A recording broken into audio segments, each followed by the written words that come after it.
오늘도 우리 사는 이야기 찾아주셔서 감사합니다. 사연자분이 보내주신 이야기 시작해볼게요. 안녕하세요. 얼마 전 정말 왼수는 외나무다리에서 만난다는 말을 완전 실감한 여자입니다. 그 이야기를 해보고 싶어 이렇게 사연 보내게 되었습니다. 저는 올해 50살이 된 여자이고 이 정도 나이가 되었으니 나름 세상 풍파 겪어가며 살았다 할 수 있겠네요. 저는 지금도 일하고 있는 여성인데 동네에서 꽤 큰 병원에서 근무하고 있는 간호사입니다. 이 일을 하게 된 지도 어느덧 30년이 흘렀네요. 워낙 간호사란 직업이 힘들었기 때문에 저도 제가 이렇게 오래 다니게 될 줄은 몰랐습니다. 결혼 생활을 시작하면 다른 동료들처럼 아이를 낳고 그렇게 주부로 살아가겠거니 하며 살았죠. 너무 힘든 일이고 그 당시에는 3교대를 했기 때문에 참 지친 나날들이었던 것 같습니다. 그리고 제가 이렇게 지금 이 나이까지도 근무를 하고 있는 것은 이 일을 하다 보니 좋아서 하는 것도 있지만 저는 꽤 오래전에 혼자 되었거든요. 15년 전 35살에 저는 이혼을 하게 되었습니다. 전 남편은 저와 동갑이었으며 직업은 학원에서 강사로 일하는 사람이었습니다. 병원에서 근무할 때 입원했던 환자였는데 그렇게 결혼까지 하게 됐는데요. 저도 일을 하면서 연애를 하는 건 생각해 본 적도 없었는데 워낙에 즐기고도 끈질긴 구애 끝에 그 남자를 받아들이게 되었었죠. 여튼 그렇게 30살에 만나서 연애를 3년 정도 하다가 결혼 생활은 고작 2년 하고 마무리하게 되었었죠. 연애 당시에 워낙 저에게 잘해주고 절절매고 저 없이는 못 살겠다는 남자였기 때문에 이혼의 사유가 외도 때문일 것이란 생각은 못 해보고 살았다가 제대로 뒤통수를 맞았었죠. 게다가 결혼한 지 2년이면 엄청 깨볶으면서 살 때 아닙니까? 그런데 그 인간은 바람을 피운 겁니다. 그냥 그렇게 여자에게 목매듯 연애하는 게 그 남자의 스타일이었던 건가 봐요. 연애 때의 모습을 떠올리면서 저는 더 분노감에 사로잡혔고 용서할 수 없는 상태가 되어버리더군요. 남편은 말씀드렸다시피 학원 강사였기 때문에 연애 때부터 결혼 생활을 할 때까지 항상 밤늦게 일이 끝났습니다. 입시학원 강사의 삶이다 그렇죠. 일찍 끝난다고 하더라도 다음날 수업 준비하기 바빴고 여기에 애들 시험 기간이라도 되는 기간이면 정말 본인이 수험생인 양 늘 바빴던 사람이었습니다. 게다가 저는 그 당시에 3교대 근무를 하고 있었기 때문에 서로 얼굴 볼 일이 정말 가뭄에 콩나듯 했죠. 그래도 젊었으니까 서로의 행복을 위해 그렇게 일에 희생하면서 살아갔었습니다. 참 바쁘게 흘러가는 시간들이었죠. 이렇게 서로 어긋나는 시간 속에서 2세 계획은 전혀 할 수가 없는 상황이었습니다. 2세는 둘째치고 서로 스킨십할 여유나 시간도 충분하지 않았으니까요. 제가 바빴던 탓이었을까요? 아니면 그 남자가 바빠서였을까요? 그렇게 남편은 점점 저에게서 멀어지기 시작했습니다. 새벽에 일이 끝나서 집에 들어가 보면 집에 없던 날도 있었는데 그럴 때면 저는 남편에게 전화했지만 남편은 받지 않았고 다음날 남편은 애들 시험 준비 때문에 학원에서 늦게까지 야근하다가 깜빡하고 잠이 들어버렸다고 변명 아닌 변명을 하곤 했었습니다. 이것도 변명이었다는 걸 나중에서야 알았지만요. 저는 그저 남편이 시험 기간에 바쁜 걸 알기에 대수롭지 않게 여기며 그렇게 지냈던 거였는데 그런 날들이 점점 잦아졌고 저와의 관계는 더 소홀해지더군요. 그러던 어느 날 제가 교대 근무를 끝내고 자고 있는 낮이었어요. 이럴 때 정말 푹 자두지 않으면 생활 리듬이 완전히 깨져서 힘들었거든요. 그래서 암막 커튼까지 치고 자고 있었는데 전화가 미친 듯이 울리는 겁니다. 진동이었긴 하지만 이게 계속해서 들리니 미치겠더라고요. 처음 몇 번은 무시하다가 화가 나서 휴대폰을 보니 옆 동네에 사는 친한 친구더라고요. 욕이 나오려는 걸 참고 그냥 무시하고 자려고 하는데 이제 전화가 멈추고 나니 문자가 계속해서 오는지 진동이 계속되는 겁니다. 결국 열이 받아서 잠이 깨버렸고 핸드폰을 확인했죠. 일반적인 문자인 줄 알았는데 사진 몇 장, 그리고는 당장 전화라는 문자였죠. 사진을 보니까 남편이 웬 젊은 여자와 아니 학생처럼 보이는 여자와 같이 다정하게 커피를 마시는 사진이었습니다. 저는 친구에게 전화했고 이 사진은 뭐냐고 물었죠. 친구는 우연히 카페에서 제 남편을 보게 됐고 반가운 마음에 인사하려고 했지만 옆에 있는 여자와 너무 다정해 보여서 인사를 못했다고 했어요. 저는 그냥 남편하고는 학생 같다고 했는데 친구는 분명 서로 자기 거린 걸 들었다고 하더군요. 그러면서 학생하고 자기라고 하는 건 있을 수 없는 일이지 않냐고요. 전 그럴 리 없다고 분명 친구가 잘못 들었을 거라고 얘기하고 끊었죠. 그때까지만 해도 전 친구가 이상하다고 생각했어요. 그리고 며칠 뒤 또 친구에게 문자가 왔습니다. 남편이 강의 관련 연수를 간다고 했던 주말이었죠. 친구는 또 사진을 여러 장 보냈고 남편이 지난번 그 여자와 영화관에 갔고 팝콘을 들고 입 맞추는 사진이었어요. 저는 사진을 보고 너무 놀랬고 친구에게 지난번에 네 이야기를 흘려들어서 미안하다고 사과를 우선 했습니다. 그리고 어떻게 해야 할까 고민을 했죠. 다음날 남편에게 다른 여자 생겼냐고 떠받고 남편은 노발대발 화를 내더군요. 그래서 저는 친구에게 받은 사진을 보여줬습니다. 뭐 추가로 말을 더한 것도 없는데 지가 지은 죄가 있어서였는지 남편은 싹싹 빌기 시작하더군요. 비는 꼴을 보니 이것들이 정말 바람을 피웠구나 싶더군요. 믿지 않고 싶었는데 그게 현실이었던 거죠. 결혼한 지 얼마나 됐다고 다른 여자랑 바람을 피우나 싶어서 너무 화가 났고 저는 둘 다 가만두지 않겠다고 소리쳤습니다.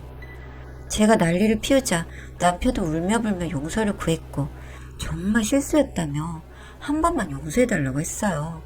단순한 호기심이었다고요. 그 여자 당장 정리할 거라고요. 그래서 저도 이혼녀가 될 생각은 없어서 남편을 한 번만 믿어주기로 했습니다. 그렇게 마음먹고 나서도 제 마음속은 지옥이었죠. 어디 그게 잊으란다고 잊혀질 일이겠어요?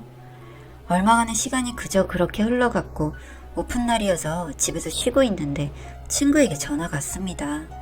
지금 옆 동네 큰 마트인데 남편과 그 여자가 신혼부부처럼 알콩달콩하게 장을 보고 있다고 했고 저한테 빨리 오라고 하더군요. 친구도 나중에 다 필요할 거라며 둘의 다정한 사진을 또 찍어서 보내줬고요. 저는 이번에야말로 현장을 잡겠다고 당장 달려나갔죠. 가고 있는데 친구는 두 사람이 나가서 남편 차를 타고 어디로 간다고 했고 친구는 이미 남편 차를 쫓고 있다고 했어요. 그리고 도착하면 주소를 보낼 테니 그쪽으로 오라고요. 몇 분은 친구가 보내준 주소로 갔고 앞에서 친구와 만났습니다. 친구는 집 앞에서 짐을 내리며 여자가 남편에게 뽀뽀를 해주는 사진, 엉덩이를 토닥여주는 사진 등등이 찍혀 있었어요. 정말 그 꼴을 보니 가관이다 싶었고 정말 용서할 수 없다 싶을 정도로 저도 폭발했습니다. 저는 바로 친구와 함께 두 사람이 들어갔다는 집으로 향했습니다. 초인종을 누르자 한참 뒤에 남편이 팬티바람으로 문을 열더라고요. 저는 피가 거꾸로 쏟았고 친구는 제 뒤에서 열심히 사진을 찍었습니다. 밖에서 나는 소리에 무슨 일인가 싶었는지 여자가 방 안에서 가운만 딸랑 걸친 채 나왔고 남편에게 누구냐고 묻더군요. 저는 당장 집 안으로 들어가 그 여자 머리채를 잡았어요. 그렇게 한바탕 소동을 부리고 두 사람을 무릎 꿇에 앉혀놓고 저는 둘의 사이에 대해 꼬치꼬치 캐물었어요. 그 여자는 20살이었고 1년 전 남편 학원 학생이었다고 했습니다. 그리고 남편이 유부남인지 몰랐다고 주장했어요. 남편은 학원에서 총각 행세를 한다면서요. 그리고 또 한 가지 충격적인 사실은 둘이 반동거를 하고 있었더라고요. 정말 나이도 어린 게 간도 크다는 생각을 하면서 저는 당장 간통죄로 깜빵에 쳐넣을 테니 기대하라고 하면서 집을 나섰고 남편은 부랴부랴 옷을 입고 저를 쫓아오더군요. 지난번처럼 남편은 저에게 사정사정했지만 저는 더 이상 남편을 용서해줄 생각이 없었어요. 그렇지 않겠어요? 한 번이야 뭐 어떻게 넘어가 보려 했지만 이젠 다르죠. 그렇게 저는 두 사람을 간통죄로 고소했고 남편과는 이혼하게 되었습니다. 이 찌질한 남편 새끼는 끝까지 저를 찾아와서 그 여자를 욕하더군요. 이미 끝났다면서 그 여자는 아무것도 아니었다면서 빌었지만 더 찌질해 보일 뿐이었죠. 이혼 후 우연히 들은 소식에 의하면 그렇게 죽고 못 살던 그 두 년놈들도 사이가 멀어져서 그대로 헤어졌다고 하더군요. 그래서 그렇게 저하고 다시 살아보려고 찐득이처럼 붙었었나 보더라고요. 여튼 그렇게 세월은 흘러갔습니다. 처음엔 정말 이혼을 하고도 화가 많이 나서 화병 때문에 치료도 받으러 다니고 나름 힘든 시간을 보냈습니다. 그런데 시간이 갈수록 점점 잊혀지고 그랬었지 하는 추억거리가 되었죠. 다신 생각하고 싶지 않은 추억거리요. 그렇게 15년이 흘러갔습니다. 저는 여전히 잘 지내고 있었죠. 그런데 얼마 전 저는 정말 소름이 돋았습니다. 제가 일하는 병원에 한 젊은 부부가 건강검진을 받으러 왔습니다. 저희 병원이 건강검진도 하는 병원이니 이게 이상할 건 없겠죠. 그런데요, 이상하게도 그 여자 얼굴이 굉장히 낯이 있는 겁니다. 그런데 도무지 누구인지는 모르겠는 거예요. 뭐 그냥 과거에 스쳐 지나간 인연이었겠거니 하고 넘어가려고 해도 계속 찜찜한 겁니다. 그러다가 차트의 이름을 보고는 잊고 있었던 기억이 되살아났습니다. 그 여자는 바로 전 남편의 상간녀였어요. 이제는 잊은 줄 알았는데 아니었던 것인지 저는 속에서 무언가 끌어오는 걸 느끼며 손이 부들부들 떨렸습니다. 불행인지 다행인지 그 여자는 저를 알아보지 못하는 듯 했죠. 그 여자 옆에는 자기 또래로 보이는 남자가 있었고 두 사람은 참 알콩달콩해 보이더군요. 그런데 그런 둘의 모습을 보니 정말 참을 수가 없었습니다. 내가 정한 박사를 내놓고 자기는 아무 일도 없었다는 듯이 행복해하는 게 가증스럽고 억울했어요. 물론 법적으로 처벌도 받았지만 잊었다고 생각했지만 제 안에서 절대 잊혀지지 않았던 일이었나 봐요. 그렇게 두 사람이 병원에 있는 동안 저는 다시 한번 그때 그 지옥에 떨어진 기분이었습니다. 제 몸이 타오르는 것 같은 느낌이었죠. 어떻게 해줘야 할까? 혼자 화가 난 상태로 있다가 제가 내린 결론은 도저히 참을 수 없다였습니다. 그래서 그러면 안 되지만 차트에서 그 여자 남편의 번호를 메모해 두었습니다. 그날은 뭘 어떻게 하려는 건 아니었는데 우선 번호는 필요하겠다 생각을 했죠. 밤에 고민을 했습니다. 이 둘에게 어떤 식으로 타격을 줘야 할까 생각했죠. 그리고 저는 깊숙이 장롱 속에 묵혀두었던 서류 가방 하나를 꺼내 들었습니다. 그 가방 안에는 전 남편과 그 여자의 불륜 현장에 담긴 수십 장의 사진들과 그 당시 판결문 등이 들어있었죠. 하나하나 사진으로 찍었고 그 내용을 한 장 한 장 그 남자의 핸드폰으로 전송을 했습니다. 그리고 전 중간에 오는 문자에도 답을 하지 않았고 제가 전송해야 할 모든 것을 전송하고는 핸드폰을 꺼버렸습니다. 당장에 무슨 일이 일어날 줄 알았는데 그 남자는 그 여자를 많이 사랑하는지 며칠간 잠잠하더군요. 그런 서류까지 보냈는데 자기 와이프가 아니라고 생각한 걸까? 하는 생각을 하고 있던 찰나에 갑자기 제 머리채가 쥐어잡히는 걸 느끼게 되었습니다. 그리고 올 것이 왔다고 생각을 했죠. 머리채를 잡히는 게 화가 나기보다는 뭐랄까요? 드디어 올 게 왔구나 하는 생각이 들면서 오히려 웃음이 나려 하더군요. 15년 전에 저처럼 머리채를 잡던 그 여자는 주변 간호사들이 말리기 시작하자 떨어져 나갔고 조금 진정하나 싶더니 저에게 울면서 소리를 치더군요. 다 지난 일을 왜 이제 와서 끄집어냈는데 당신 때문에 그동안 손가락질 당할 거 다 당하고 죗값도 다 치렀는데 왜 그런 건데 대체? 저는 그 여자의 한마디 한마디가 황홀하더군요. 그래, 더 미쳐 날뛰어라. 그래, 그만큼 너도 고통스러워야지. 그리고 저는 그냥 차분하게 한마디 했습니다. 나는 니들이 한 짓 때문에 어린 나이에 이혼하고 그 상처로 지금까지 혼자 살고 있는데 너는 남편이랑 하하호호 행복하며 그게 말이 되니? 한 가정을 망가뜨리고 그 정도의 죗값이야 너무 가벼웠지. 나도 당한 만큼만 돌려준 거야. 내가 뭐 너한테 배로 돌려줬니? 아니잖아? 내가 이혼녀가 되든 너도 그렇게 돼야 죗값을 받은 거지. 라고 했더니 더 난리를 치더군요. 당신 때문에 그 남자가 헤어지자고 했어. 집에서도 쫓겨났다고. 내 인생 어쩔 거야? 나 아직 35살밖에 안 됐다고. 내 인생 물어내. 그 여자는 제 머리채를 또 잡으려 하며 소리를 쳤고 그때 마침 연락을 받고 온 건물 보안 요원들이 왔습니다.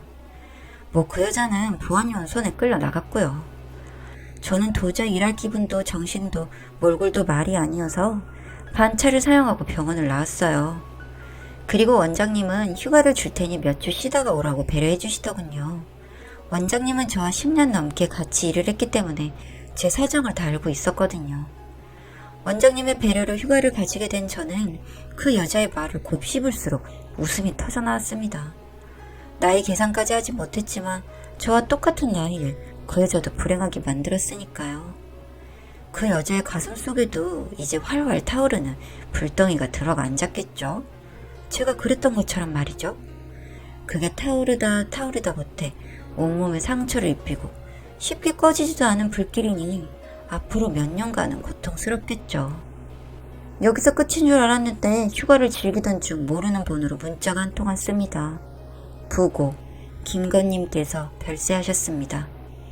전 남편의 부고 문자였어요. 왜 떠났는지 궁금하지도 않고 알고 싶지도 않습니다만 이제 제 가슴에 남아있던 불은 꺼질 듯 싶습니다. 그리고 사람은 뿌린 대로 거두는 것이라는 거, 그거 정말 맞는 것 같더군요. 제 사연만 봐도 그렇지 않나요? 전 남은 인생 더 열심히 잘 살아보려 합니다.